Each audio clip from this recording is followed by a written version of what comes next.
چلے اسی تنخواہ میں سے جب بندہ بڑے بیٹے کی شادی کر کے بہو بیاہ کے لے آئے تو پھر بھی کام چلتا ہے، اور جب اس بیٹے کو اللہ بچے عطا کر دے تو اسی گھر میں، اسی آنگن میں، اسی چھت کے نیچے کام چلتا ہے۔ تو پھر تو مان جانا کہ چلانے والا تو نہیں، چلانے والا کوئی اور ہے۔ پھر تو مان جا کہ چلانے والا کوئی، تو اس وقت جب تنخواہ تیری لگی تھی تو کہتا تھا ابا ابھی میری شادی نہ کر، میں بیوی کو کیسے کھلاؤں گا؟ تو وہی شخص ہے جس کی چھت کے نیچے پھر 1.5 درجن پوتے بھی پل رہے اور گزارا ان کا بھی ہو رہا ہے۔ تو رزق کا ذمہ کس کا ہے؟ اللہ کا، اللہ کا ذمہ۔ اب ہمیں پتہ ہے پہلی بات تو پریشانی اس لیے اتار دینی چاہیے کہ ذمہ ہمارا ہے ہی نہیں۔ اب دوسری بات یہ کہ ذمہ داری کس کی ہے؟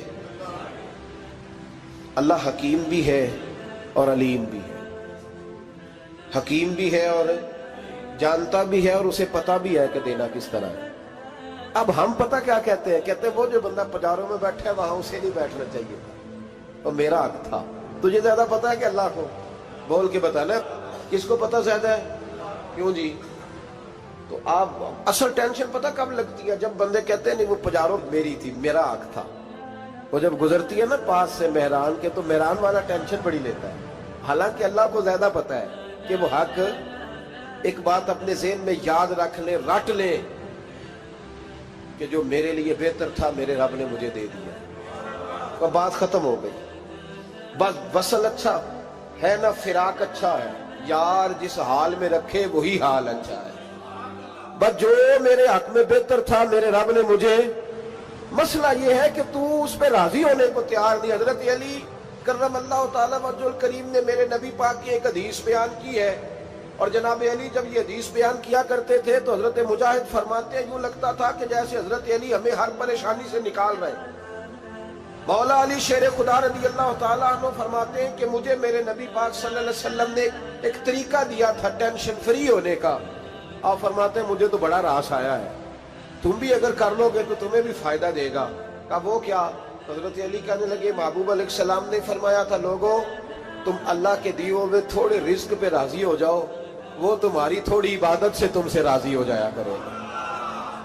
بس تم 2 نفل بھی پڑھو گے تو اللہ راضی ہو جائے گا، تم 1 رکوع بھی سویرے اٹھ کے پڑھو گے تو وہ راضی ہو جائے گا، وہ تمہارے 313 درود شریف سے راضی ہو جائے گا، تم اس کے دیے ہوئے تھوڑے رزق سے راضی ہو جاؤ۔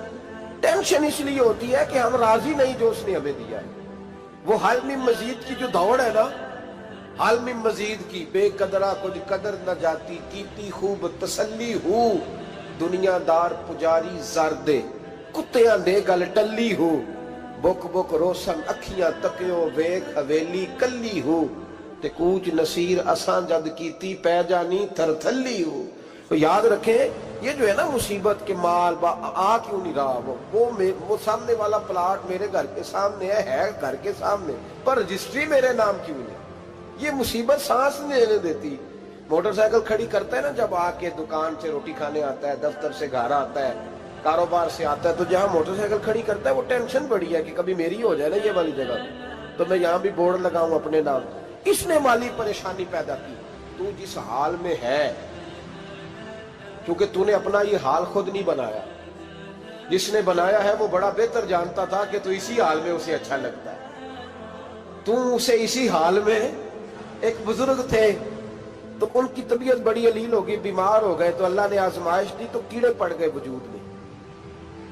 ایک کیڑا یہاں سے کھا رہا تھا، اللہ والے بڑے راضی رہتے ہیں اس کی رضا پہ، تو کیڑا یہاں کھا رہا تھا تو نیچے گر گیا، تو بابا جی نے اٹھا کے پھر وہاں رکھ لیا، کہنے لگے جب اس نے تیری ڈیوٹی مجھے کھانے کی لگائی ہے تو میں اس بات پہ راضی ہوں، تو نیچے کیوں گرتا ہے؟ بٹ ٹھیک ہے کھا، جب اس نے تجھے ڈیوٹی جو تیری لگائی۔ سالبہ بن عبد الرحمن ایک صحابی تھے، سالبہ غالباً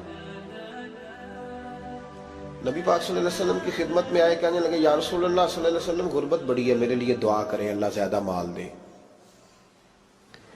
تو محبوب صلی اللہ علیہ وسلم نے فرمایا تو جس حال میں اچھا ہے وہ تیرے لیے بہتر ہے، اس میں تو ہے وہی حال تیرے لیے۔ مشکل ہے نا یہ جواب سننا۔ کہتے پیر صاحب فلاں جگہ سے تویز آیا، وہاں تو وارے نے آرے ہو گئے، تو آپ کے ہاں؟ تو میں کہتا ہوں یہ تویز دینے والا اگر تویز دے کے امیر بناتا ہے تو پہلے خود کیوں نہیں بنتا؟ یہ خود تو 150 کا تویز بیچ رہا ہے، اپنی بیچارے کی حالت یہ ہے۔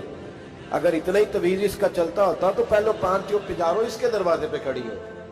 عجیب چکر ہے، اور عجیب جگہ لوگ الجھ گئے، سمجھتے ہی نہیں بات کو۔ یا رسول اللہ صلی اللہ علیہ وسلم دعا کر دے، تو محبوب نے کیا فرمایا؟ فرمایا تو جس حال میں ہے نا وہ حال تیرے لیے بہتر ہے، اسی میں رہ۔ کہ نہیں حضور دعا کرے۔ فرمایا سال بعد تو باز آ جا۔ حضور دعا کرے۔ فرمایا تو باز آ جا۔ 2-3 دفعہ کا ضد کی، محبوب نے فرمایا جا، پھر اللہ تجھے زیادہ پیسے دے گا۔ چند بکریاں خریدی، اتنی برکت ہوئی کہ بکریوں کے ریوڑ بن گئے۔ پھر کچھ بکریاں بیچ کے گائے خرید لی، ان کے بھی ریوڑ ہو۔ پھر کچھ اونٹ اونٹنیاں لے لی، ریوڑ ہی ریوڑ۔ پہلے 5 وقت مسجد میں آتے تھے، اب فجر اور عشاء رہ گئی۔ پھر مال زیادہ ہوا تو مدینے شہر میں کوئی جگہ ہی نہیں، مدینے سے باہر حویلی خریدی، پھر جمعہ ہی رہ گیا۔ جمعے کے جمعے آتے، زکوٰۃ کا حکم آیا۔ میرے نبی کریم علیہ السلام نے حضرت ابو ہریرہ کو بھیجا، فرمایا جا اسے کہہ تیری زکوٰۃ بنتی ہے 2.5%۔ 10 کروڑ روپیہ ہو تو کتنی زکوٰۃ بنتی؟ بھئی 1 کروڑ کی 2.5 لاکھ ہوئی نا، تو 10 کروڑ کی کتنی ہوئی؟ تو بڑی مصیبت ہے جب بینک سے میسج آتا ہے نا کہ 25 لاکھ نکل گیا تیرے اکاؤنٹ سے، بہت بڑی مصیبت، بڑی ٹینشن ہوتی ہے۔ ایک صاحب میرے پاس آئے، ان کی زمین اچانک مہنگی ہو گئی، اچانک پہلے کچھ 15-16 لاکھ کی ایکڑ زمین تھی، پھر وہ کروڑ کی ہو گئی۔ تو میرے پاس آئے، کہنے لگے وہ 10 کروڑ روپے بنتے ہیں تو زکوٰۃ، تو میں نے کہا آپ نے کیا کیا؟ زری زمین پہ عشر آتا ہے، اس پہ زکوٰۃ نہیں آتی، تو آپ نے کیا کیا؟ کہنے لگے وہ کچھ سوسائٹی کے رول کے مطابق میں نے فائلیں وغیرہ لے لی ہیں، اب میں نا کبھی موقع آئے گا تو ان کو بیچوں گا۔ تو میں نے کہا اب تو آپ کا یہ مال ہو گیا بزنس کا، تو اب تو اس پہ زکوٰۃ آئے گی۔ 10 کروڑ پہ جب 25 لاکھ سنا تو کہنے لگے فوراً دینی پڑتی ہے کہ تھوڑی تھوڑی سے بھی کام چل جاتا ہے؟ تو میں ان کا چہرہ دیکھنے لگا، میں نے کہا نہیں وہ تو آپ کو پتہ ہے، ویسے حضرت عمر فرمایا کرتے تھے بانٹ کے نہ دو، کوشش کرو کسی ایک کو ہی دو، چلو کسی کا تو کچھ بن جائے، تو ایک کو ہی دینی چاہیے۔ کہنے لگے تو مطلب یہ ایسا ہی حکم ہے؟ میں نے کہا آپ کسی اور سے تحقیق کر لیں۔ اب یہ بھائی لیتے وقت نہیں تجھے ٹینشن ہوئی کہ 15 لاکھ کا کروڑ ہو گیا، تو اس وقت نہیں تو نے کہا کہ یا اللہ، تو یہ کیسی سوچ ہے مسلمان؟ کس طرح کا اس کا؟ ہمارے ہاں جب کسی آدمی پہ حالات خراب ہوتے ہیں نا، تو سب سے پہلے وہ اس طرح کرتا ہے کہ جو میں کہیں اللہ کے راستے میں دیتا ہوں پہلے اسے بند کروں۔ جس راستے تجھے آ رہا تھا پہلے تو نے وہ راستہ بلاک کیا۔ حضرت اسماء بنت ابی بکر صدیق کہتی ہیں میں حضور کو مسجد کے لیے، ادارے کے لیے، صحابہ صفحہ کے لیے کچھ دے رہی تھی، تو میں نے گننا شروع کیا تو حضور مسکرانے لگے۔ حضور مسکراتے کیوں ہیں؟ تو فرمانے لگی، محبوب فرمانے لگے اسماء اللہ کے راستے میں گن گن کے نہ دیا کر، ورنہ وہ بھی تجھے گن گن کے دے گا۔ تو اس کے راستے میں بے حساب دے، وہ بھی تجھے بے حساب ہی عطا فرمائے۔ لیکن پہلے یہ والا پہلے دروازہ بند کرو، یہاں سے پیسے ختم ہو رہے ہیں۔ تو اس طرح کرنا بھائی، اس دفعہ سوٹ ذرا گرمیوں والے نہ خرید، لیکن جو تو اللہ کے راستے میں دے رہا ہے اسے دیتا رہے۔ لیکن ہم اپنا نقصان کرتے ہیں، زیادتی کرتے ہیں اپنے ساتھ۔ میں نے آپ کو پہلے بھی بتایا تھا پیار کی بولی ہے، پھر بولتا ہوں۔ ایک بڑے بڑے پیار والے دوست ہیں، ایک دفعہ مجھے کہنے لگے کہ آپ کئی دفعہ اعلان کرتے ہیں تو مجھے اچھا نہیں لگتا، اور آپ ادارہ بھی بہت زیادہ بننے والا ہے، بڑی چیزیں میں دیکھتا ہوں جو ہوں تو بڑا نظام اچھا ہو جائے، آپ دعا کریں اللہ مجھے پیسے دے تو میں بڑے سارے خرچ کروں گا اس کے راستے میں۔ تو میں نے کہا یا اللہ اسے 10 کروڑ دے، یہ 9.5 کروڑ تیرے راستے میں دے دے گا۔ تو چپ کر گیا، جس طرح آپ نہیں کر گئے سارے، چپ کر گیا وہ بھی۔ اس نے کہا جی نہیں جی انشاءاللہ کریں گے۔ تو میں کیا پلیا جی تے دعا پہ ہوں دیا، ابھی تو وہ آئیں گے تو تب دیکھی جائے گی، تو یہیں اڑ گیا ہے۔ یعنی 9.5 کروڑ اللہ کے راستے میں خرچ کرنے کی دعا پہ بھی آمین کوئی نہیں کہتا کہ چلو آمین ہی کہہ دیں۔ تو میں کہا تینوں تے 50 لاکھ بچتا سی پیا، لیکن تو اس سودے پہ تیار ہے۔ جب یہ سوچ ہوتی ہے، یہ غلط سوچ ہے، یہ بات تو اگر تے مسکرانے والی، لیکن یہ سوچ صحیح نہیں۔ حضرت عثمان غنی رضی اللہ تعالیٰ عنہ کہتے ہیں جس وقت نبی پاک صلی اللہ علیہ وسلم نے اعلان کیا نا جنگ کے موقع پر کہ 800 سپاہیوں کا خرچہ چاہیے، کہتے ہیں میرے پاس 600 کا تھا۔ یہاں ایک روایت میں حضور نے 1000 کا اعلان کیا تو میرے پاس 800 کا تھا۔ جب 2-3 دفعہ نبی پاک نے اعلان کیا تو کہتے ہیں میں نے کھڑے ہو کے کہا یا رسول اللہ پورا 800 میری طرف سے۔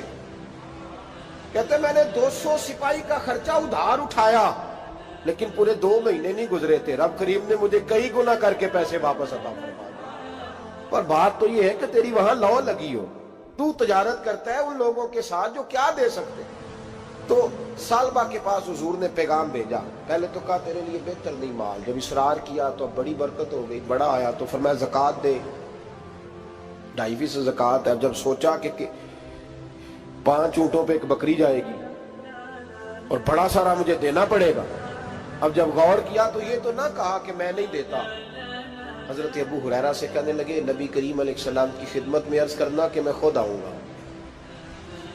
حضرت ابو ہریرہ نے آ کے عرض کی یا رسول اللہ صلی اللہ تعالی علیہ وسلم، حضور وہ کہتے تھے میں خود آؤں گا، تو کہتے ہیں محبوب نے ٹھنڈی سانس لی، فرمایا اسے کہا تھا کہ تیرے لیے مال بہتر نہیں، اب ہلاک ہو گیا ہے، ہائے افسوس ہلاک ہو گیا۔ ان کو بھی تھوڑی دیر کے بعد احساس ہوا کہ یہ میں نے کیا کیا، نبی پاک کوئی کہہ دیا نہیں ہے، حضور کو کہہ دیا بعد میں آؤں گا۔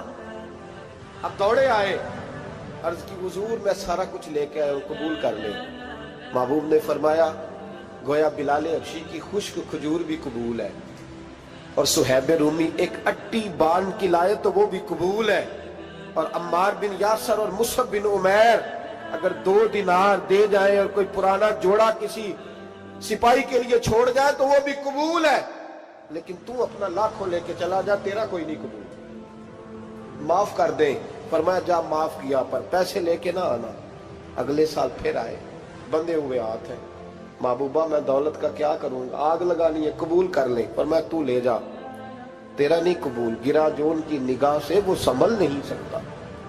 حضور نے وصال ظاہری کیا تو جناب صدیق اکبر کے پاس آئے، لاکھوں کا مال، ابو بکر قبول کر لو، تو جناب صدیق اکبر کہنے لگے اس کا کر لو جس کا نبی نے نہیں کیا، چل جا کوئی نہیں چاہیے۔ حضرت عمر کے زمانے میں قحط پڑ گیا، بارشیں نہیں ہوتی، غلہ نہیں ملتا، حالات خراب ہے، مالی طور پہ بحران آ گیا، غربتیں، مجبوریاں، تکلیفیں، آ کے روئے عمر میرا قبول کر لو، مجھے معافی تو مل گئی تھی نا۔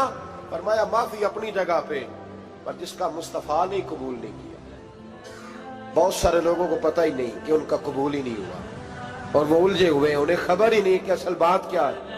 فرمایا جس کا مصطفیٰ کریم نے قبول نہیں کیا، اب ہیرے اور جواہرات بھی لے کے آئے تو بھوکے مریں گے، پر اس کا قبول، اس بات پہ راضی رہو اس حال میں اللہ نے رکھا ہوا، اس حال میں راضی رہو۔ جو مصیبت ہے نا دیکھنی کہ وہ بھی میرے پاس، تمہیں کیا پتا، کبھی پوچھ تو صحیح اس سے وہ کس مصیبت کا شکار ہے، جو مالی طور پہ بڑا امیر ہے، تو اس کی طرف دیکھ کے اپنا دل برا کرتا ہے۔ بس جس حال میں رب نے رکھا ہے اس حال میں رہ،